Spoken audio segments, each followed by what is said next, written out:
News 24 घडामोडी, श्वास चालू घडामोडींचा। अहिल्यानगरमध्ये बकरी ईदचा उत्साह। कोठला ईदगाह मैदानावर सामूहिक नमाज पठण। देशभरासह अहिल्यानगर शहरात आज बकरी ईद अत्यंत उत्साहात आणि धार्मिक वातावरणात साजरी करण्यात आली। या पवित्र सणानिमित्त शहरातील मुस्लिम बांधवांनी एकत्र येत शांतता आणि बंधुभाव जपण्याचा संदेश दिला। शहरातील कोठला परिसरातील ऐतिहासिक ईदगाह मैदानावर सकाळी सामूहिक नमाज पठणाचे आयोजन करण्यात आले होते। या मुख्य सोहळ्यासाठी हजारो मुस्लिम बांधव पारंपरिक पोशाखात एकत्र जमले होते। विहित वेळेत अत्यंत शिस्तबद्ध पद्धतीने सामूहिक नमाज अदा करण्यात आली। नमाजानंतर सर्वांनी एकमेकांना गळा भेट देऊन ईदच्या मनापासून शुभेच्छा दिल्या। यावेळी देशामध्ये सुख शांती आणि समृद्धी लाभो अशी प्रार्थना करण्यात आली।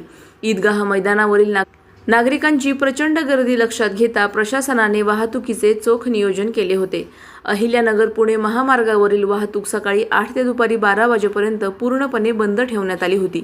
या 4 तासांच्या कालावधीत वाहनधारकांची गैरसोय होऊ नये म्हणून प्रशासनाने पर्यायी मार्गांचा वापर करण्याचे आवाहन केले होते, ज्याला नागरिकांनी उत्तम प्रतिसाद दिला।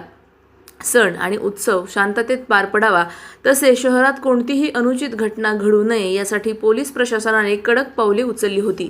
ईदगाह मैदान परिसर आणि शहराच्या संवेदनशील भागांमध्ये मोठ्या प्रमाणावर पोलीस बंदोबस्त तैनात करण्यात आला होता। वरिष्ठ पोलीस अधिकाऱ्यांनी स्वतः यावर देखरेख ठेवली। नागरिकांच्या सहकार्यामुळे संपूर्ण सोहळा अत्यंत शांततेत आणि आनंदाच्या वातावरणात पार पडला। प्रतिनिधी स्वामी गोसावी, न्यूज 24 घडामोडी, अहिल्यानगर।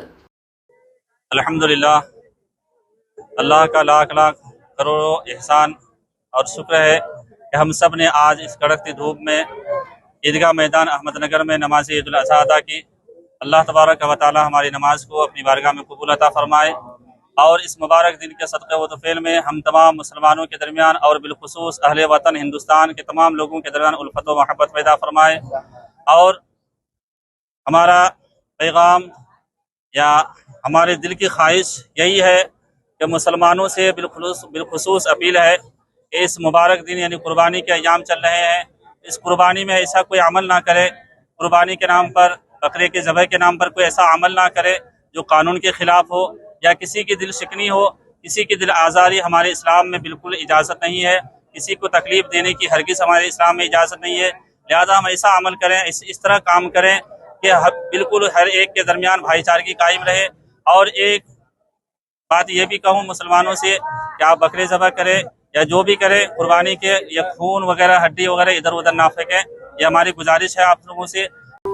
अशाच बातम्यांचा आढावा घेण्यासाठी आजच आपल्या YouTube चॅनलला सबस्क्राईब करा।